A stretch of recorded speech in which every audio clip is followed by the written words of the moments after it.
Humans have a bit of a consumption problem. We're always needing things, wanting things, and purchasing all types of consumer goods. And then once the product that we buy and use has served its purpose and we're done with it, it becomes waste. As a little boy, I remember wondering what happened to all that waste. In my head, I had this image of these big mountains of trash outside of my hometown piling up. At the same time, I thought, no, I'm sure the grown-ups, they have this figured out. The 1980s and the 1990s, we had this promise that we could have a guilt-free life with plastic. You drink your soda, you put it in the bin, it becomes a new bottle somehow, and the world's a better place. Only 15% of what gets thrown in the blue bin gets recycled. It's either contaminated with food waste, or the recycling infrastructure just isn't there. I think it's the out of sight, out of mind kind of philosophy. If we can't see it, then it's gone.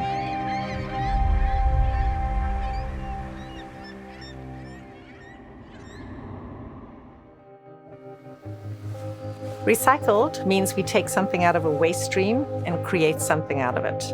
It could be a waste stream from another manufacturing process, or it could be a waste stream that came from post-consumer good and then discarded. Modern waste management and modern waste management infrastructure is really only 50, 60 years old. In the olden days, most of that waste used to be organic, so it would just naturally decompose. Mass production of plastic really only started after the Second World War. Plastic is really cheap to make, but has outstanding properties, is incredibly versatile, is very durable, which of course has a dark side to it. Every piece of plastic humankind ever made is still on this planet, unless we burned it. In the 80s, there was a growing concern that we would run out of landfill space, and recycling was seen as one way to reduce the pressure on landfills. Recycling requires 3 steps. The first step is to collect the waste material. Collection is literally getting the stuff back after it's been used. The second step is to reprocess the waste material into a secondary material ready for use. Sorting it, cleaning it, and breaking it down into its raw ingredients. And the third step is to use that secondary material to make new products instead of virgin or primary material. Recycling is really important because it takes a single-use item, a very low-value item like a water bottle, and turns it into a durable good that could last 30 or 40 years.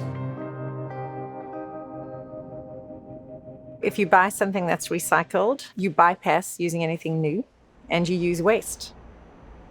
Recycling for textiles started with us in our chinchilla fleece in the early 90s. And the first one that we made was a very light green because at the time we couldn't get the Sprite bottle green color out of the pellets, so they just kind of used what they had. In 2008, we started using recycled nylon, recycled wool, recycled cashmere, recycled cotton, recycled down as well. Most of the natural materials that we use come from agricultural systems. And the growth stage is very resource intensive, both in land, manpower, and in water. And it's also exposed to the facts of nature. They could have disease one year. The case of bird flu and down affects our prices, it affects the supply, and we have to deal with it. So you're using an entirely different system which bypasses that natural growth cycle. And because you're skipping the growing process, the carbon footprint is immensely reduced.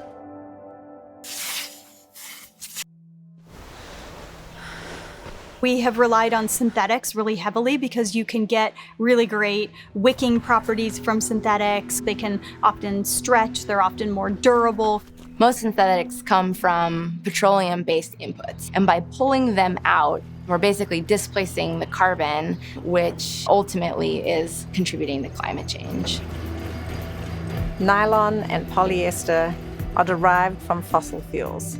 And when we can use recycled polyester and recycled nylons, we can avoid that environmental exploitation And we can also use waste from our supply chain, from mills and factories, and post-consumer waste, things like fishing nets and discarded bottles. Most of the plastic recycling we currently do is mechanical recycling, and it's a very simple and effective process. It gets washed, then it gets shredded into small pieces, then the pieces get remelted, and then you have a recycled plastic. An alternative to mechanical recycling is chemical recycling, also known as depolymerization. It takes the polymer and chemically turns it back into its constituent monomers. So we can take inputs that might be a little dirty and from a number of different sources and turn it into a very high quality new fiber. It's more energy intensive, so it's a trade-off between more impact incurred but a better secondary end product. Modern material supply chains are incredibly complex. They are very global. Every single material is greenhouse gas intensive, just at different levels. Recycling materials has lower environmental impacts than making them from raw virgin resources. But that doesn't make them green. It makes them maybe less brown. One of the big myths about recycling is the reason for recycling. From an environmental point of view, the only job recycling has is to displace virgin material production. It's only if you buy a less impactful product instead of a more impactful product that you reduce your environmental burden. But based on that logic, nothing beats not buying anything. So in the end, it's about how much we consume. Reduced consumption plus recycling would be really, really beneficial. In recycling, infrastructure is number one. If you can't get something back, or if you can't get it to the right place, you don't have an equation. It doesn't work. We talk a lot about ocean plastic and folks in other countries using their rivers as their garbage disposals. They throw the plastic in the river, the next rain comes and it washes out to the ocean. And that is a problem. They have no infrastructure. But in the US, we have this idea that because we have a blue bin and because we can throw a bottle in it, that good things will happen afterwards. And in many times, that's not the case. When China stopped importing waste from other countries, predominantly us in the US, some cities lost 80% of their recycling ability. And now they're just landfilling this stuff.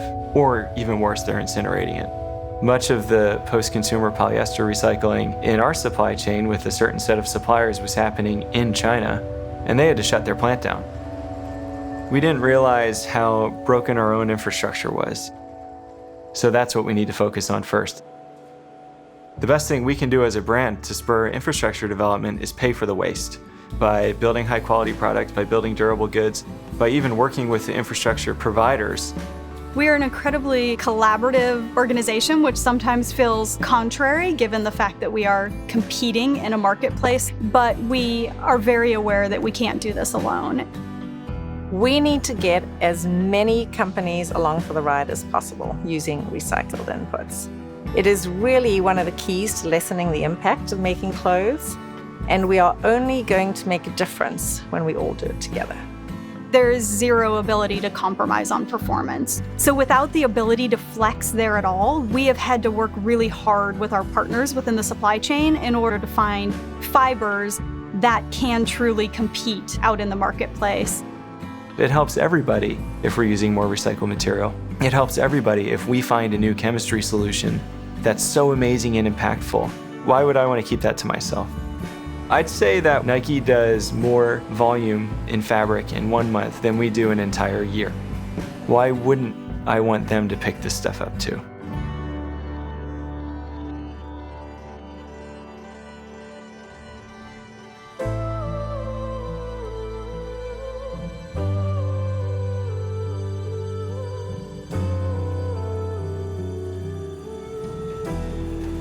Recycling alone won't eliminate our environmental impacts. We have to think about how much we're consuming.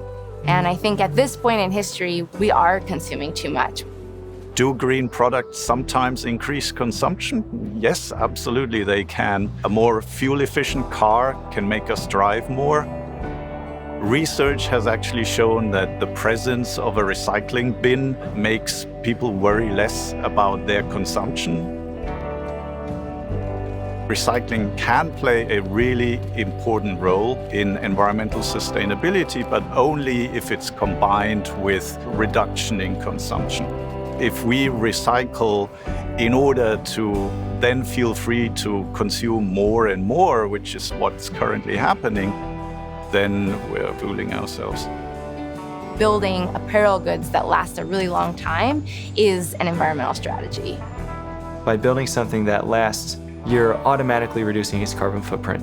Just by extending the lifetime of a garment by 9 months, you're reducing its impact by 30%, which is staggering. We have so much sunk cost and energy into creating the garment that to think of something that we build lasting anything less than a lifetime is an atrocity. We can't use recycling as simply a solution to overconsumption. First and foremost, we all need to pull back. We need to use everything we own for significantly longer. And then recycling becomes the solution at the very end of life as a really powerful tool to bring something back to life.